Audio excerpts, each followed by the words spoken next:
by Sandro Cisneros. What they don't understand about birthdays what they never tell you is that when you're 11, you're also 10 and 9 and 8 and 7 and 6 and 5 and 4 and 3 and 2 and 1. And when you wake up on your 11th birthday, you expect to feel 11, but you don't. You open your eyes and everything's just like yesterday, only it's today. And you don't feel 11 at all. You feel like you're still 10, and you are underneath the year that makes you 11. Like some days you might say something stupid, and that's part of you that's still 10. Or maybe some days you might need to sit on your mom's lap because you're scared, and that's the part of you that's 5. And maybe one day when you're all grown up, maybe you still need to cry, like if you're 3, and that's okay. That's what I tell Mama when she's sad and needs to cry. Maybe she's feeling 3. Because the way you grow old is kind of like an onion, or like the rings inside a tree trunk, or like my little wooden dolls that fit inside the other, one inside the other, each year inside the next one.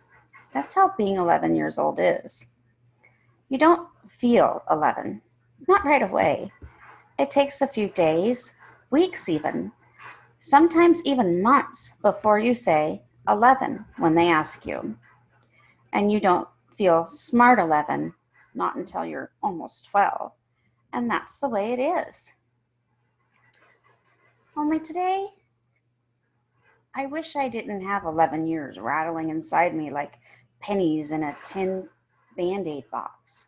Today, I wish I was 102 instead of 11. Because if I was 102, I'd have known what to say when Miss Price put the red sweater on my desk. I would have known how to tell her it wasn't mine, instead of just sitting there with that look on my face and nothing coming out of my mouth. Whose is this? Mrs. Price says, and she holds up the red sweater up in the air for all the class to see. Whose? It's been sitting in my coat room for a month. Not mine, says everybody. Not mine. It has to belong to somebody, Mrs. Price keeps saying, but nobody can remember. It's an ugly sweater with red plastic buttons and a collar and sleeves all stretched out, like you could use it for a jump rope. It's maybe 1,000 years old, and even if it belonged to me, I wouldn't say so. Maybe because I'm skinny. Maybe because she doesn't like me. That stupid Sylvia Saldivar says. I think it belongs to Rachel. An ugly sweater like that, all raggedy and old. Mrs. Price believes her. Mrs. Price takes the sweater and puts it on my desk. But when I open my mouth, nothing comes out.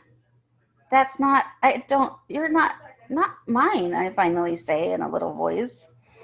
That was maybe me when I was 4. Of course it's yours, Mrs. Price says. I remember you wearing it once, because she's older and the teacher, she's right and I'm not. Not mine, not mine, not mine. But Miss Price is already turning to page 32 and the math problem number 4. I don't know why, but all of a sudden I'm feeling sick inside, like a part of me that's 3 wants to come out of my eyes. Only I squeeze them shut tight and I bite down on my teeth really hard and I try to remember today I am 11. 11. Mama is making a cake for me tonight, and when Papa comes home, everybody will sing happy birthday to you. And the sick feeling goes away. I open my eyes. The red sweater is still sitting there like a big red mountain. I move the red sweater to the corner of my desk with my ruler. I move my pencil and books and eraser as far from it as possible. I even move my chair a little to the right. Not mine, not mine, not mine.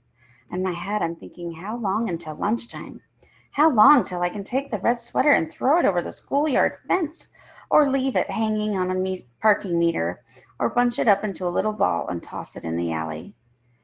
Except when math period ends, Mrs. Price says loud and in front of everybody, "Now, Rachel, that's enough," because she sees I've shoved the red sweater to the tippy top tip corner of my desk and it's hanging all over the edge like a waterfall. But I don't care. "Rachel," Mrs. Price says. She says it like she's getting mad. "You put that sweater on right now and no more nonsense."